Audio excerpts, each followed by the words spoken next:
Oh my God, I watched this damn case yesterday and it's so annoying. It's so annoying. I'm gonna tell you why.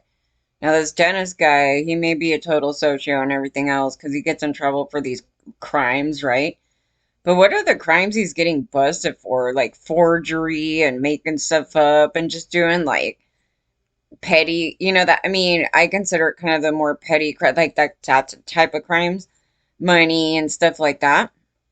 And it's a strange case. So this couple was married, and then the lady started cheating. But this is weird because, from my understanding, like he started preying on her. I don't know if she was a patient. I don't know. I think it jumps over it. So in the story, I don't know if they met because she was a patient. If she was a patient, then he's a perpetrator and she would be a victim of that, regardless. But I don't know. But regardless of any of this nonsense, the two of them and the husband put up with it, and they were still friends and everything else. And the whole time in this entire segment was basically kind of slut shaming and victim blaming the woman for the guy dying. Like literally, it was just like, I'm pretty sure she's not the one that did it, and regardless of what she did, like what the hell? And it's like the whole segment is basically, it's more focused on her than it is the guy. And then they start assuming that the guy came. Why would they meet? They met up and they try to concoct some story that he gave him something, and then the guy died in the car. And I'm like, that doesn't make sense. Like, why the hell they do that?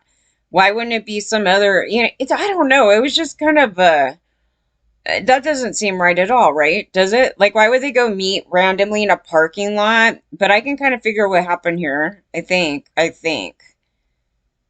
It's a little Michael Jackson case. I think. And it's a little, this other interview with another celebrity where, it was victim blame, victim blame. Oh, you're the one that caused the, whole death of the guy. And then it's also a little of my friend, because I had a friend with an enlarged heart too that just fell over dead one day, right? And I had to think about it because once the jury came back and then they said something, and I was like, oh, well, if he did that, then why wasn't it argued like the Michael Jackson case, right? So one of the thoughts in the case when the jury came back was, oh, he didn't die specifically from this drug, right? I believe it was from an enlarged heart, and maybe it's because of the information in the case when they said the amount that was in him. Maybe it was just like if somebody was going to try to do something like that, it would be kind of like, well, that wouldn't be enough to kill somebody, and if somebody was trying to do that, then that doesn't really match up to that happening. And then maybe the addition was that he did have an enlarged heart and then it stopped, right? It was just like this was the addition in it. And one of the jurors said, oh, it was probably used to help him sleep or something weird. And so I was like, okay, this might be why the guy got along with them really well, right? Because there's probably going to be an addition, that maybe he was getting, maybe this is a maybe he was meeting up and giving him that stuff to like help him sleep. And so maybe he stopped by, maybe they did a little transaction there, and then the dude's like, cool, calling that, and he just like kicked back, and then psh, that was the end of it. That may be why. And in some case that would be like a manslaughter thing, right? That's the only other addition, but that's what the jury said they thought he did, and or something like that, that he used it to do that. And I was like, yeah, well, where'd he get it, right? They said they were convinced that the car that drove up to his car was the guy that was on trial. So I was like, well, yeah. You don't think that he did that to try to kill him, right? So they didn't believe that, but they believed some other things. So I was like, yeah, that would be believable if he was under, under the table giving him that stuff to help him sleep. Because I guess he had like sleep apnea or something, some issue. And maybe that was related to his heart condition, you know what I mean? Yeah. So technically, I don't. It was probably not a like murder per se, but more of a manslaughter thing. If it was any of those things at all. But the guy is totally on the scale of being a socio, like just his typical crime thing. That's a criminal action, right? It's like, I'm going to do something that I shouldn't be doing, practicing, what I do. And yeah, it's probably more that if it was anything. But can we really talk about the misogyny in this thing? They were slut shaming her, going, that's the most horrible thing in the universe. And, if you didn't do that, this wouldn't have happened. And it was like this whole thing on the woman. And I'm just like, did everybody miss where he like knew about it and they were hanging out and playing together, And that's on them, right? Because there's some people that have open relationships like that. Like, what the hell was the episode like focused like that? It was pretty gross. Everybody in the story. It was. And they kept just pounding on her, and it was like hard for her to get over it because it's just like everybody's like piling like what they shouldn't be on there. So no, she wouldn't have had anything to do with anybody doing that to them. The only other thing I could say is if she had knowledge that they were giving him that stuff, that would be an addition. So, and it's possible that she had no idea because they kind of were pals, and so apparent. I don't know. They tried to say that in the morning or that they texted that they were gonna meet. I don't know. They said something about meet up, but some things seem like they made some stuff up in here.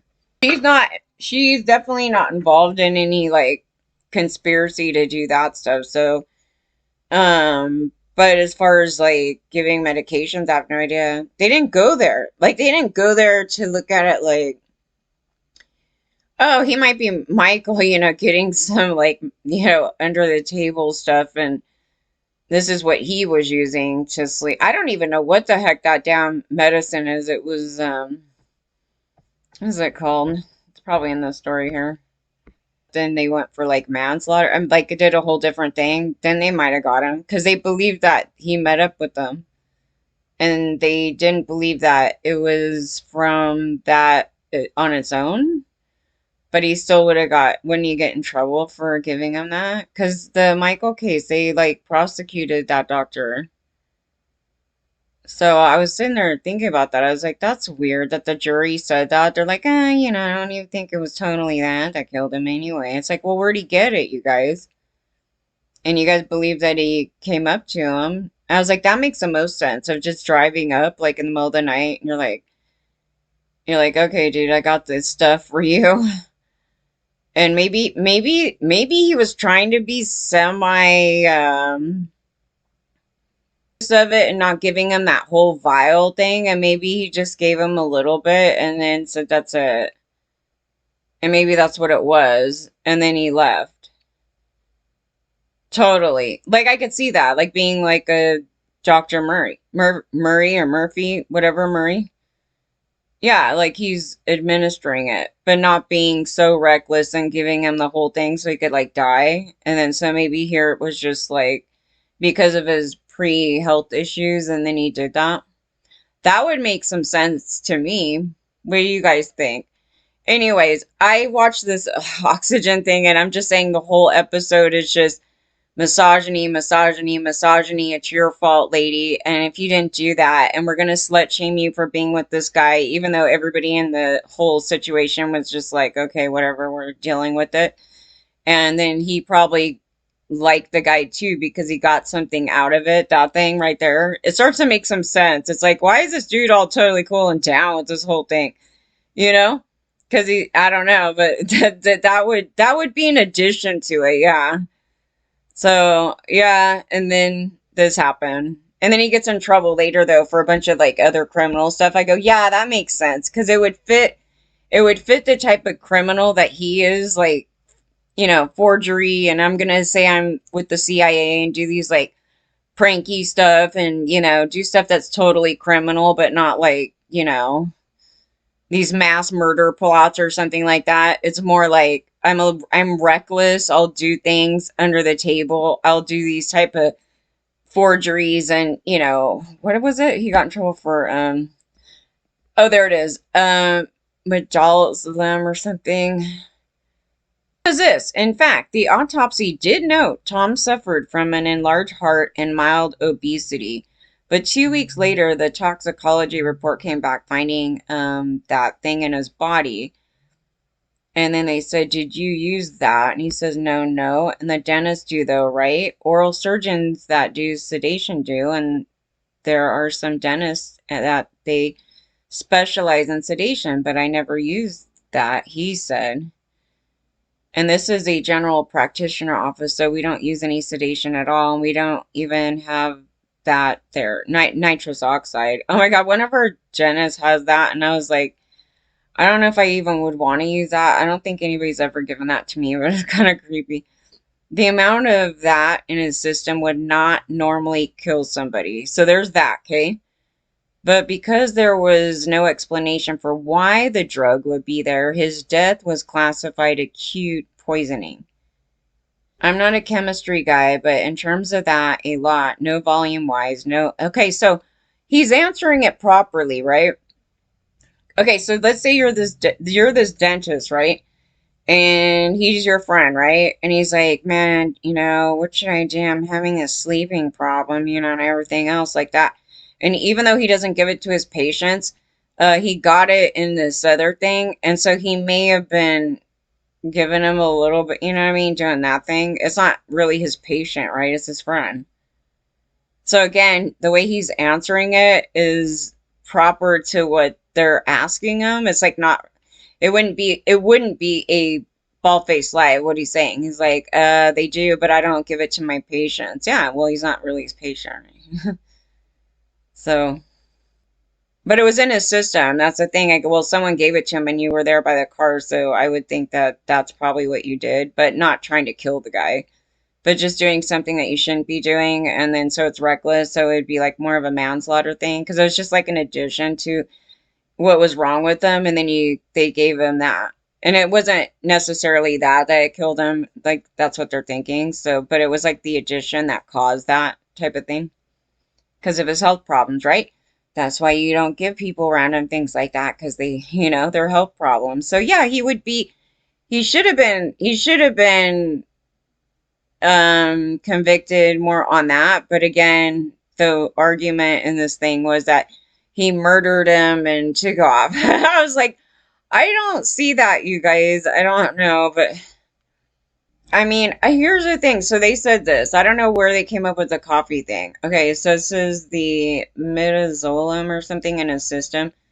Did change everything. Police believe that he met up with Tom outside his gym, and while sitting with him and talking to him, gave him a cup of coffee that was laced with that thing right there.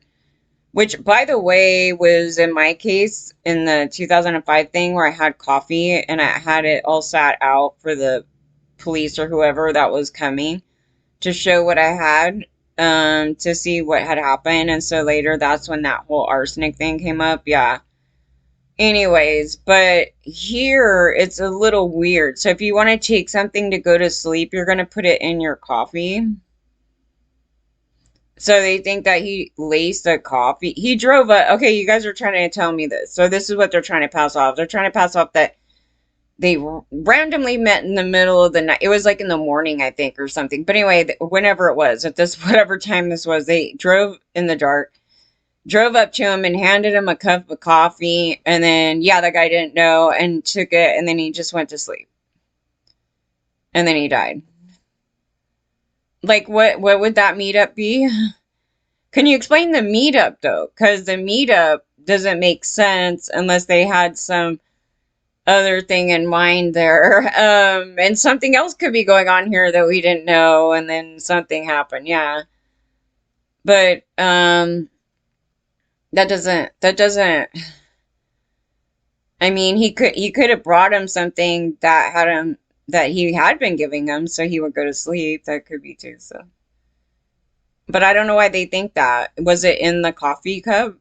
How did they come up with the coffee cup theory? I remember them saying it in the story, and I was like, is there proof of that? Or you guys just came up with that? Like, I don't know. It's not that that can't happen, but I'm just saying you drove just to give him a cup of coffee? Police still couldn't prove much about Tom's death. How did the thing get into his body? And if there was a cup of coffee, where was the cup? Was the Gilberto's white car next to him in the surveillance tape? And why was Coleman's body found this way? His pants were undone and his fly was partially done, and it looked kind of staged. Police were thinking he staged the scene to make it look like Tom was having a sexual encounter when he died. And we looked at him both equally.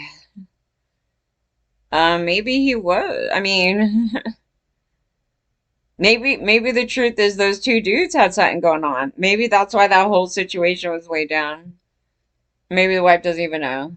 You know what I mean? It's a there was a lot in this where it's like, that, you know. Anyway, they used that polytose on her. I was like, they used that polytose on her. She passed it anyways, but why in the hell was a whole episode about sexually degrading her and blaming her for her husband's death? Can somebody explain this to me? This was atrocious. I'm just saying it was really atrocious. And it is possible that he was doing something weird. Like, there's a lot of things to this. I was like, it could be that him and that other dude have something going on.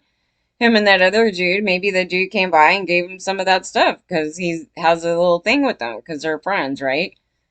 Isn't that what their friends do? They have been in Hollywood, so it could be, yeah, I mean, it could be a number of things.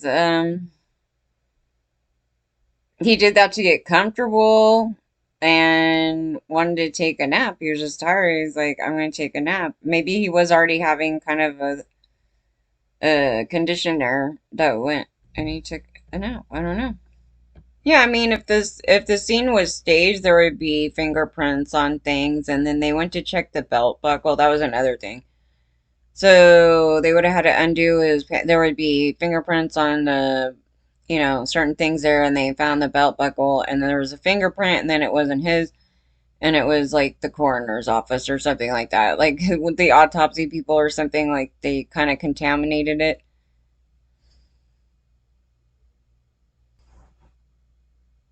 Yeah, it says it was that was found was an amount that was too small to cause anyone's death. That's what they said. Um, except for enough to stop breathing. Okay, he had sleep apnea. But the DA had no DNA or fingerprints tying to Nunez to the car, so they had to rely on the headlight spread pattern analysis, and the vehicle was consistent in shape, color, and the same kind of vehicle, and it had a pool lights.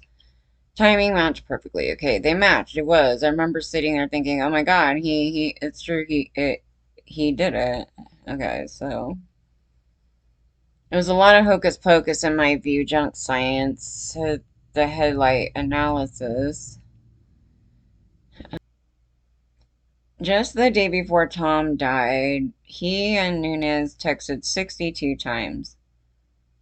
Nunez says the texts were about a football game. Police recovered Tom's phone the next day, and curiously, all the texts were missing.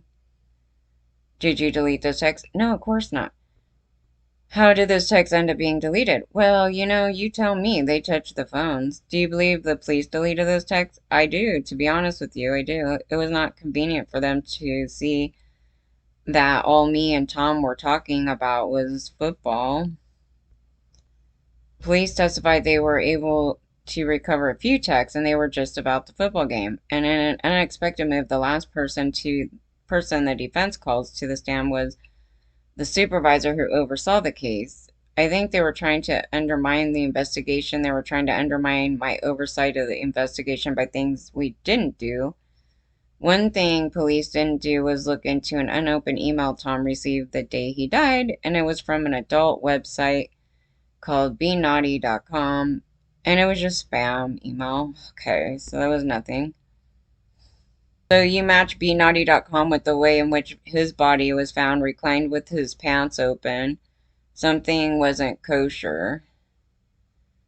So if their theory is going to be that he met a lady from benaughty.com and drove a white SUV and had access to that at 5:30 in the morning at Planet Fitness, They ought to start playing the lotto on that one if that's the case. I don't know. Like, there's a couple ways the case could go, right? It could be his own doing some nonsense, but you would think you would find evidence that he got that, but if you met somebody off of an online thing, I would think there would be evidence somewhere on someone's computer, but then again, he could be deleting it all himself, right? So, but as you see, as we're going through this whole case, like, I'm not going to read this whole thing because it's ridiculously long.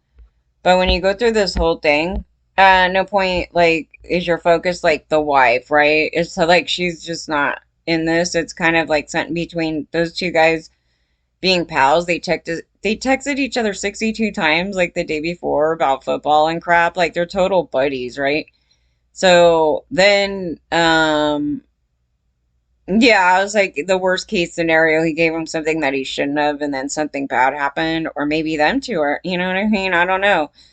They only said a couple of things in there, them talking about football, but is football maybe maybe among them there's code words. I would have to see the text. They didn't even show the text, so I'm just like, how can I make an opinion without reading something? It's just like they just throw it out there. Oh yeah, there was these 62 texts, and I'm just like, well, what does it say? What does it say? Because, people know how to get around people, right? They're cheating, right? The other couple, but they're not even cheating now. They're kind of like in the open, like together, and the guy knows. And then so in these texts, like they could be talking in code, like, oh yeah, that football game tomorrow. And like they know, come by and drop the stuff off, like something like that. And or he set up something to meet with some girl, like, and then that happened and they freaked out and took the hell off. But they didn't find any other fingerprints. So if any girl came in the car, there would be evidence. I mean, for sure. Yeah, so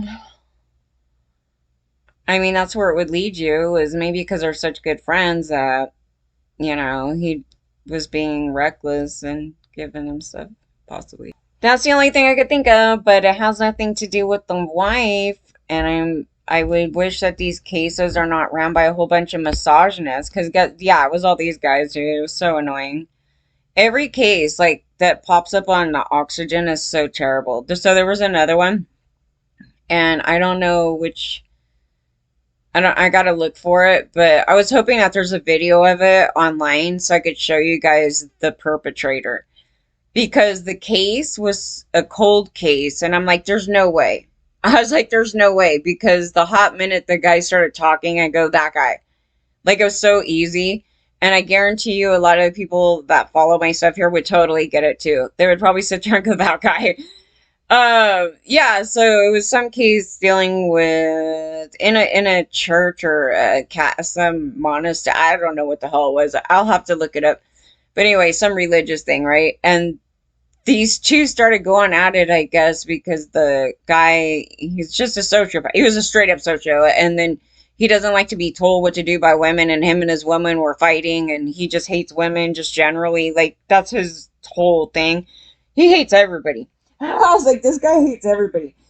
And they started asking him these questions, and I'm watching his mannerisms and how he's speaking. I go, no way. I wouldn't even want to be alone with that guy. It was like that thing. It was like he didn't even need to say, because I guess later they asked him a question and he slipped up a little bit and started to say he was at the scene, like in the back, something weird. But I was like, oh, that's a nice addition, but I didn't even need to hear that. And then for some reason, it didn't get solved for like decades, right? And they're like, oh, these are the cases that we love, these cold cases. Like, who would do something like this horrible here and everything? Well, there was like 4 guys here. Well, okay, each of them have a background of being like a rapist. Like, it was like this crazy thing at this religious place. It was like, this guy's like a serial rapist, and then this other one did some rape and some criminal. Just, it was like all these things. And I go, yeah.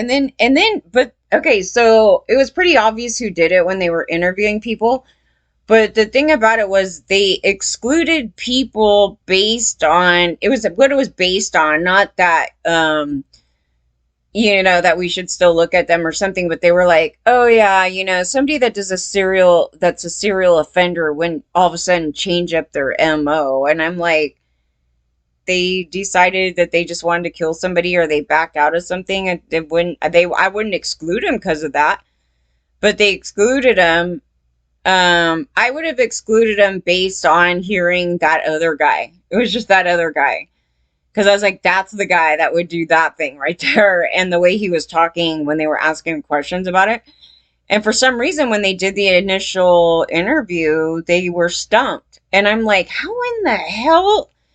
And so then it's like 40 years later, however long it was, 30 years later, the guy's like all crutched old now, right? They're like, we're going to go to his job right now. We're going to go like wait for him to come out and then we're going to go talk to him. So then they go up to him and he's like walking with a cane now. And I was like, oh my God, is this a joke? And, they're like, can we talk to you? He's like, I already said what I was going to say. Of course, dude. You know what I mean? So, and then it ends there. And I'm like, I don't even know if he went to prison. Like, what happened here? It was a terrible case. And it's this show with this older lady. Now, mind you, she probably means well. And it was like the other guys it's like one lady, right? This older lady. And there's like these like three guys. There's always these like three idiot white guys, right? And they're all like the detectives, like with her or something. But this is a different show, and as these three guys, it's always this, and they're pigs, right? They're like total pigs, right? Because like the whole time it's like, we're gonna slut shame you throughout the whole video here. Like, this is not good. This is pretty terrible. And don't you think that your conduct, like I've never heard of this thing happening and anything good coming out of it because we're conservative asshole, misogynist, male subs, these guys right here. I hate these shows. You guys don't even know. It's so bad, mostly when they're older. Because, Me Too just barely, right around this time and they're doing these clips. And it's just like this, like, bam, like right in your face. It's like, wow, I didn't know she was the killer. Did you guys, you know what I mean? Like, they're blaming her for some guy doing some bullshit, if he did anything at all, right? So I was like, oh my God, I cannot deal with this. But then that other one, yeah, I don't know the name of that show. It's this lady that's like, I'm into, solving these cold cases and, this and that. But she still has three suppy pigs with her. And they're the ones that are like, yeah, this wouldn't happen. These serial guys, we just cut it out, because they wouldn't change up and do this thing right here. I'm like, are you kidding? No wonder it's all cold case.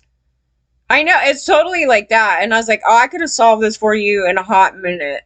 I was like, that guy right there. I was like, so then finally, yeah, they go, oh, actually, we do think it's that guy. I was like, what?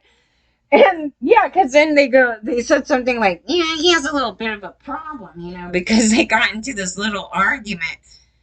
And then she told him and corrected his spelling, and that's her boss. And they're like, can you imagine somebody telling your boss that? I was just like, it would annoy me, but it's not like I would go like completely slaughter somebody over it. But the guy, you could tell that's the guy that does that, and and he hates women. Like, he literally hates women. I was like, how's he even married, dude? So anyway, I guess I don't know, they probably got a divorce. But anyway, they were not getting along and they were separating or something. And then everybody was like, you can't get into this one thing. And, and that's all that matters to him, right? His career and his other things and everything else. And women are garbage. So he's like, I'm just going to stab her in the neck and like do this other. It was horrible. It was actually really horrible. It was a pretty horrible crime. It was a weird way that he did it. And I was like, dude, what the hell? And they're like, it's not sexual. I go, dude, this whole thing is still sexual. It's a gender-based hate crime, basically. Because, if that was a dude, he more than likely wouldn't have done that. So he might have wanted to get into a physical brawl though. Maybe. I don't know, but that guy's a danger. I don't even know how he went on. Like, he's way old now. He's probably not even alive now after this video. I don't know. But, he was way old and I'm sitting there going, yeah, he went on with life being that person. So how many times did he do something, right? He wouldn't just change the next day because he did that. Oh, and then he said something too. I gotta find it, dude, because I want you guys to see, just like listen to him talk and tell me that you would have had a hard time with this case. We can't figure why somebody would just kill somebody over that. I was like, dude, I can name a whole bunch of people that would do it over $20, okay? Like, I don't know. Like, they're trying to say, like, it must be more than those reasons. It's like, no, he's a social. He just, it's a woman talking back to him. He hates women. He wants to take out the world on everybody. It's kind of like that thing. And then, and it's like the guy, but you could tell while you're talking to him, and he kept slamming his hand. It was so annoying. I was like, this guy right here. I was like, this dude right here. I would not want to be alone anywhere with him. And he's such a jerk. Like, you could tell right away. I was like, this guy. This guy. But they did the interview, like I said, in 1990 or something, in 1991. And they're like, we're having a hard time with this case. I'm like, you gotta be kidding me. There has to be, like, physical evidence, like today, like on this stuff. Because he's not trying to cover up anything. So, other than him saying he didn't do it. This guy was the biggest sociopath ever. And guess what happened here? This is crazy. And I did find the episode. Wait a second. Okay. I want to make sure that's his name because they have a picture of him. Yep, that's him. Aha! Oh, okay. Awesome. Awesome. This is beautiful. Not that he did this, but it's just reinforcing everything I pick up. Okay, watch this. Michael Johnson, the prime suspect in the case, is my father. I was 2 years old when Elizabeth was murdered. I have been on a journey of seeking justice for Elizabeth, her family, and me and my siblings who were subject to my dad's abuse and neglect our whole childhood. Since I learned about the murder when I was 12, I was disappointed that the cold justice team didn't cover how police and the first responders made all the physical evidence from the crime scene unusable, how Covenant Theological Seminary impeded the police investigation and caused a lot of miscarriage of justice in the wake of the murder for Elizabeth and for my family. And it's wild to me that no one from Magical Elves thought to contact from Magical Elves. I don't know what that is. Okay, so to contact me or my siblings about our perspective.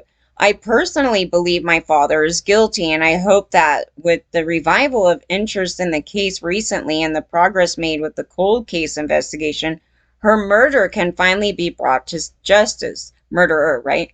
If you want to make a real material difference in how things go over the next bit, demand that PCA leaders end their reprehensible gag order on current and former administration who want to talk to journalists and media about the case. Tom Gibbs, Paul Kustra, and Brian Campbell, want nothing more than for everyone to forget this happened and for no one to ask them questions about their gross misconduct. They're not even a memorial for Elizabeth on campus. Shame on them. Wow.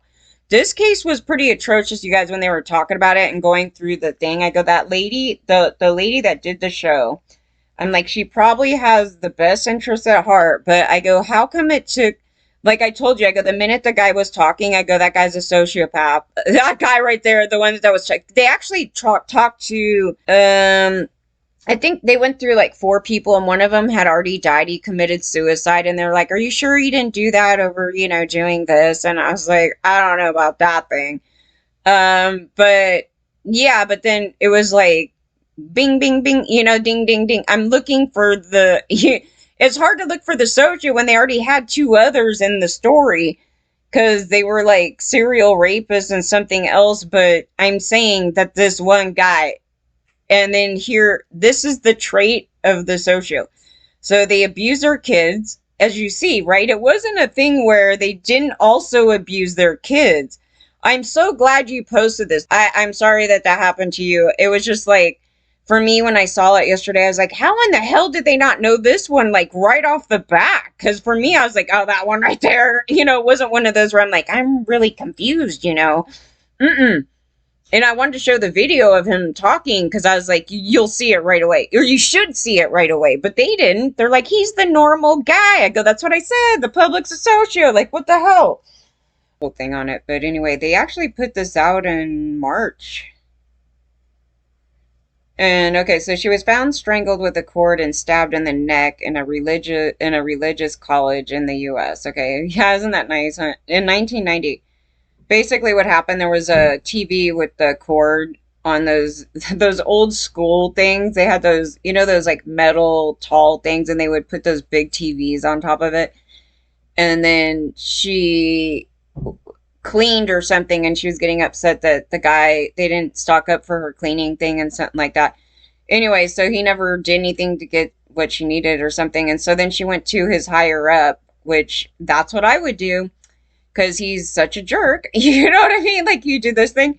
So she went to his higher up, and then the higher up went back to him or something. And then, of course, that totally burned him, right? Now he's like, I'm going to retaliate because I'm like that incel guy, that thing, right? And then he was talking some crap to her. And so she's like, excuse me, don't ever talk to me like that. I mean, she was right on it in March 1990. We all got abused, like, for talking back to these, like, total suppy ASPD assholes, right? So anyway, that pissed him off, right? It tailed him off. And everything pisses him off. And he's having problems at home. So now we find out he was beating his kids or whatever, abused the kids and did whatever. So that's a nice addition. And then the college here or something said no thanks for something. I don't know. So he's just mad. You know what I mean? He hates women. He cannot have no woman telling him what to do. That thing right there. And so that was the thing that did it. It was a bad scene. They showed the photos of the scene.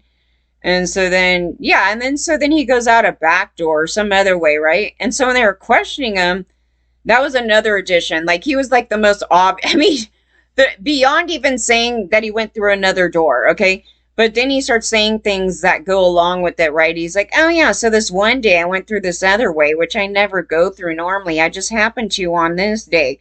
You know, this thing? I go, that dude right there, that dude right there, that dude right there. It was so obvious. It was so obvious, even just with the things that he was saying. And so now we're getting a little bit more insight from the anyway, one of the kids of his, of what they did here, because I was like, can you explain this? Because that was not, I wouldn't consider that a cold case, and I don't know why it would take 30 years to solve, because I was like, that guy right there, and he doesn't need any further MO. Like, what do they want? The public needs to know that there's just these men out there, and you don't need to do much, and you don't need to do anything. It's just like, one day they did that. They're like, we don't have an MO. It's like, the MO's in their own goddamn head, dude. It's like, so who else did he, loses his thing over and does some bullshit like that? That's really scary, because he could have killed his kids too, right? Because he's actually, he's a definite far on the scale, so right there, that guy. But I wanted to show you guys the video of him, but they don't even have it on here, but that was the case of it. And so okay, so it says Elizabeth, 50, was found strangled with a cord and stabbed in the neck. And then the Free Church of Scotland from Edinburgh was studying at the seminary for a degree in counseling. Yeah, brutal. She's a Scottish nurse at a religious college in the US 33 years ago. Have identified a suspect. Like, why couldn't you? I just really don't understand. So Johnson is now 67. He was a supervisor for her cleaning duties at the college, and the pair had an argument in the days before the killing, and he was questioned at the time, but he had never been charged. Why? I mean, this is the thing about it. So then they did a fresh investigation on that show. And then in a memo, he chastised her for not following the chain of commands about the cleaning supplies. In her response, she stood up for herself and corrected spelling errors in his memo. And in the documentary, Johnson was confronted by investigators as he left his job at his home improvement store in Texas. Yee-ho! And he refused to discuss the case. Of course not. But he admitted he had gone to the chapel on the day of the murder to speak to her. And he said, I've dealt with the police before, and any time I've talked to the police, it has not gone well. I know that anything I say can, and it was used against me. I just walked through the hall. I mean, I walked by the bathroom, but I didn't go in the bathroom. I mean, I went to talk to her, but the whole issue with the bathroom, I think we have talked too much. Yeah. Now he's turning into a Robert Dirts right there. Okay, so he's like, worked as a cleaner. Okay, so she worked as a cleaner at the college to earn money while studying and was attacked while cleaning the men's toilets in the chapel. She was beaten, strangled, and stabbed in the neck, and there was no sign of sexual assault. And Miss Mackintosh was the daughter of former Free Church martyr, Reverend James Mackintosh, and his wife. And her parents both died within 6 years of the murder. And her sister thanked the cold case investigators for their effort and said she is hopeful of a resolution. Well, their family's not going. None of them are going to like me because I'm going to talk about that church thing too as well. But I'm glad the kid said how there's a cover, all this other stuff. So I was like, yeah, I mean, what the hell is this? Anyway, so she was a very loving sister, and then okay. The documentary showed that investigators considered three other potentials. Yeah, and they were all kind of bad. We worked very diligently and we talked to a lot of different witnesses, and we feel we have a good case. A spokesman for the police department said their findings on Johnson have been presented to the St. Louis prosecutor attorney's office and they are awaiting a decision on whether he will be charged. The case is the only unsolved murder in history of the city, which is around 14 miles from St. Louis. More than 300 students at the college campus were questioned as part of the original investigation. A psychological profiler prepared the FBI suggested Miss Mackintosh was the victim of a young male loner with low self-esteem. Aren't they all? I was like, aren't they all? You don't even need to be a loner. The low self-esteem portion right there is really it, but it's a little bit more than that. So if you're part of that whole thing, we can get into it. But anyway, it says Miss Mackintosh was a trained nurse and health visitor who worked in Edinburgh, London, and South America. She was only a few months away from graduating when she was murdered. See, if FBI is that much, knows all that, then how come it took 33 years for this thing? Because for me, it took me like 1 second the minute the guy was talking. Like 1 second. I didn't need to hear all the other garbage that he kept spewing out like a Robert Dirks right there.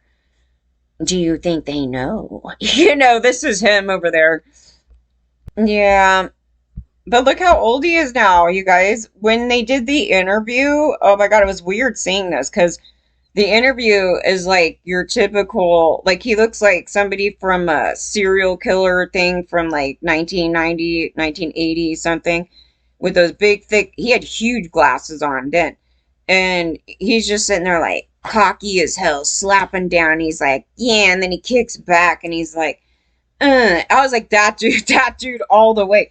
So that's why I'm sitting there going, what? I don't get it. Like, that's the guy. I would have been right on that one right there. That one. Because I know, certified. There he is. I'm like, there he is.